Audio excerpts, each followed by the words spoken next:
Hey Jasmine, you notice Grandma has really short hair right now. See? And you're probably wondering what happened to Grandma's hair. Did she cut all her hair off? Well, yes, I did. Take a look. I didn't actually cut it, but somebody else cut it for me. A professional.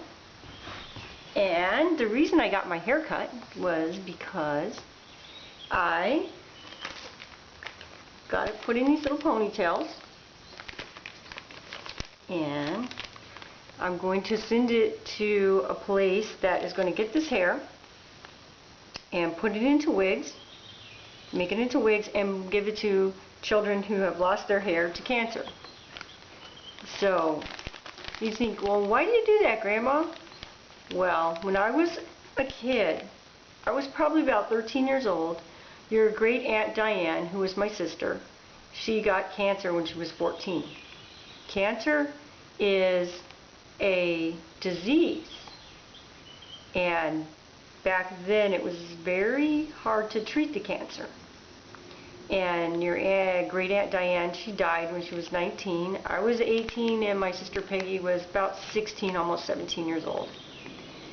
And what happened is, it impressed upon me that I'd like to do something that I could show remembrance of my sister.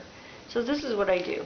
I grow my hair long for 2 years, and your Uncle William also grows his hair long, and he cuts it. He shaves it off, or he cuts it really short, and he donates it to get the wigs made for children too that have cancer and have lost their hair to their cancer treatment. So the great thing about our society and where we live is that they are finding cures for all kinds of diseases. It used to be back a long time ago that we didn't have the medicines to cure many of the diseases that people get today. But now, as a little child, you can get a shot, and you won't get your measles, you won't get mumps, you won't get rubella. You get your tetanus shot so you don't get tetanus. And then as you're older, every 10 years I think it is, or 8 years, you get another shot so you don't get tetanus. And tetanus is something that causes your jaw to lock, and it's bad.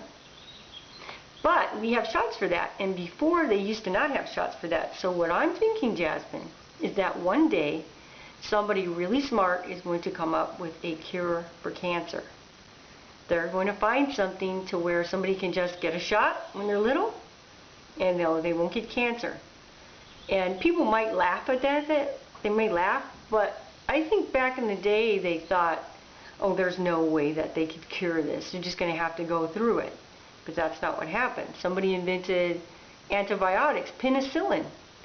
And from that, many people could take the antibiotic and they would be cured from so many different types of diseases that would kill them before. Now it doesn't. Now it's just, you go to the doctor, you get the medicine, and you get better. I'm hoping that one day that's what's going to happen with cancer. I think it will. I think we're very close to that. But until that time, there are little children who would like to have hair, but their hair is gone. And so what they do is they make them little wigs, and they get to pick the wig. Oh, I like this one, or I like this one. And they put it over their head, which is bald.